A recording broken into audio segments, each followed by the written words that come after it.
start creating boundaries in my life and I start having priorities, like an example of a priority would be putting recovery first. If I don't make that my top priority, that has to be the thing that everything builds around and comes around. It has to come before my kids. I have to take care of me before anything else. And when I do take care of me, everything else gets taken care of, if not better. So one of the things about priorities is that I can't have my wants before my needs. That's why it's important when I'm building my self-esteem also, I create boundaries, but priorities is important because I need to put my needs first before anything else, and then maybe I will get what I want. But that's up to my higher power. When I am not feeling it, then I'm not listening to me. And when I'm not feeling and then listening, I'm not able to create a boundary. That is why feelings is so important in recovery, is taking that time, and feeling and identifying the feeling. It takes work. It takes work with another. It takes someone to help lead you out of this stuff and hold your hand. When I start to feel, I open up to perspective. I open up to other possibilities. I open up to the messages that are inside of me or that need to come to my soul. If I don't feel anything, I just keep everything locked up. And it's never going to lead me to the path of authenticity.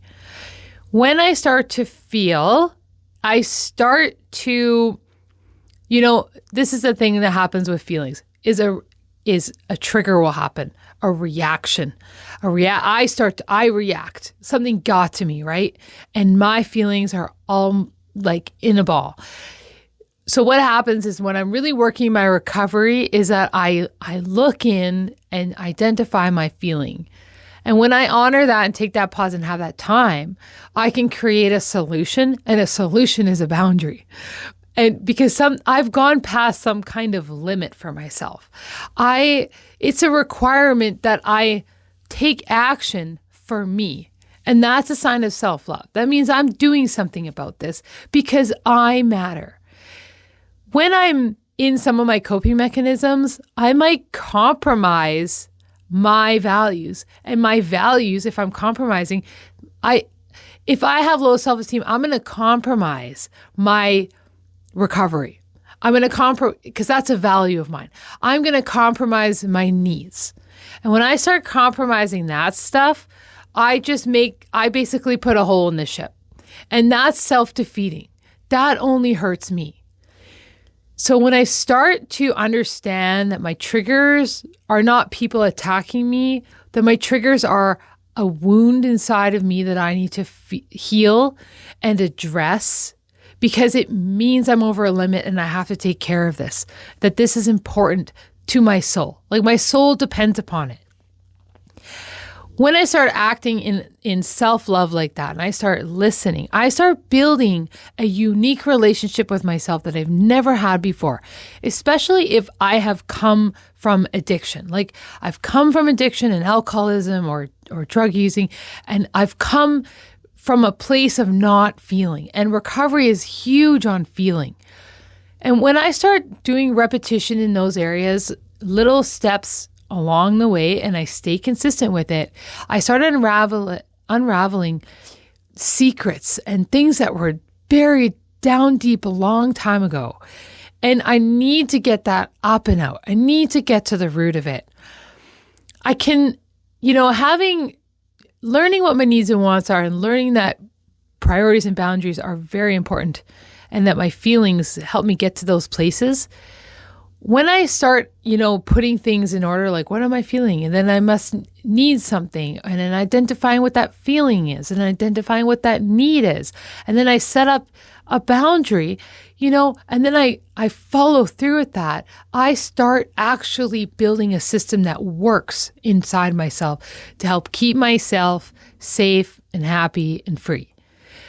But I'm going to keep creating the problem when I don't start some of these things.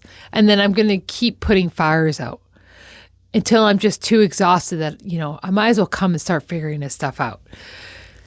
So when I have an issue with people feeling and I'm rolling my eyes at them, I can't even identify like 10 feelings inside myself, then I'm emotionally unavailable. And if I'm emotionally unavailable, I can't fix the stuff in myself. And if I'm attracting emotionally unavailable people, that likely means that I'm emotionally unavailable. It all means something. Who I am around is a reflection of what I am allowing, of what I'm saying is okay, it is showing me where my self-worth is at. People with self-esteem, people with health, with confidence, with self-love, they don't stick around harmful situations for long. They don't tough it out, and then maybe one day it's my turn. They look at the situation, make a decision that's not impulsive, and then they do the right decision for them. That's what a healthy person does. A healthy person communicates boundaries, reinforces them, and sticks it out until that boundary is understood or has to create another boundary. It's not about changing the other person or why are they acting like this and why are they being like that and don't they know it hurts me. It means that I have to figure out what to do in that situation when that person continues, keeps going, ignores, or is unaware. Like, what am I going to do about that information?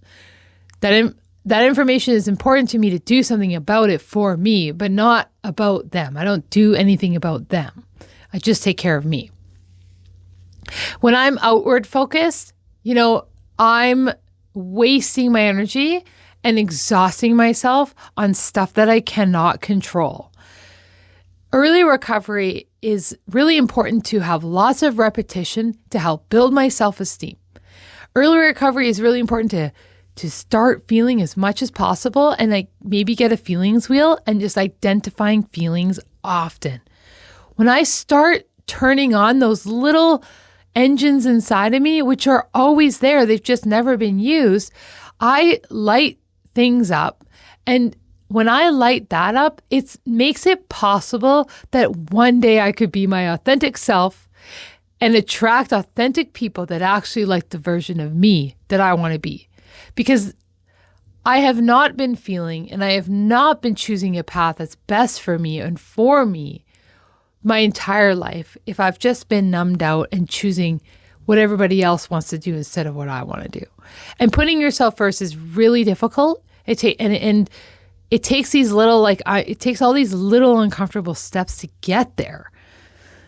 So, if you don't have boundaries, you don't have self-love, and if you're not consistent, you've got low self-esteem.